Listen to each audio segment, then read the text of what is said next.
NTR Prashanth Neel combination అనగా అంచనాలు ఆకాశాన్నంటాయి. పైగా ఇది నీల్ డ్రీమ్ ప్రాజెక్ట్ అనే టాక్ కూడా ఉంది. కేజీఎఫ్, సలార్ వంటి బ్లాక్ బస్టర్స్ తర్వాత నీల్ నుంచి వస్తున్న హై వోల్టేజ్ ప్రాజెక్ట్ ఇది.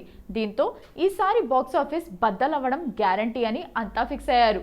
కానీ ఈ సినిమాలో ఎన్టీఆర్ లుక్ ఎప్పటికప్పుడు హాట్ టాపిక్ అవుతూనే ఉంది. గతంలో చాలాసార్లు వెయిట్ లాస్ అయ్యాడు తారక్. కానీ ప్రశాంత్ నీల్ సినిమా కోసం ఎన్నడూ లేనంత బరువు తగ్గినట్టుగా లేటెస్ట్ లుక్ చెబుతోంది.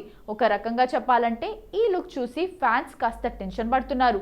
మరీ లీన్గా ఉన్నాడేంటని చర్చించుకుంటున్నారు. ప్రశాంత్ నీల్ సినిమా అంటేనే హై వోల్టేజ్ యాక్షన్ ఎంటర్టైనర్. కానీ ఎన్టీఆర్ ఇంతలా వెయిట్ లాస్ అయ్యాడంటే ఈసారి నీల్ ఏదైనా ప్రయోగం చేస్తున్నాడా అనే సందేహాలు రాకమానవు. అయితే ఈ సినిమాలో ఫ్లాష్ బ్యాక్లో వచ్చే కీలక ఎపిసోడ్ కోసం ఎన్టీఆర్ బరువు తగ్గినట్టుగా చెప్తున్నారు.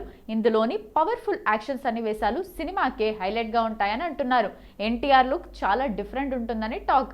ప్రస్తుతం అందుకు సంబంధించిన సీక్వెన్స్ షూట్ చేస్తున్నారట. అయితే ఇక్కడ మరో వెర్షన్ ఏంటంటే లేటెస్ట్ లుక్తో రెండో వెర్షన్ తెరకెక్కిస్తున్నట్టు ఇండస్ట్రీ ఇన్సైడ్ టాక్. మొన్నటి వరకు క్లీన్ షేవ్లో కనిపించిన తారక్ ఇటీవల ఫుల్ బియర్డ్తో కనిపిస్తున్నాడు. ప్రజెంట్ కనిపించే లుక్లో భారీ షెడ్యూల్ ప్లాన్ చేశాడట నీల్.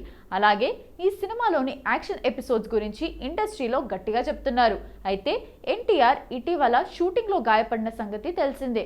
ఆ గాయం కారణంగా షూట్ కాస్త ఆలస్యంగా జరుగుతుందని మేకర్స్ చెప్పిన డేట్కు సినిమా రాదని న్యూస్ టాలీవుడ్ ఇన్సైడ్ సర్కిల్స్లో వినిపిస్తోంది.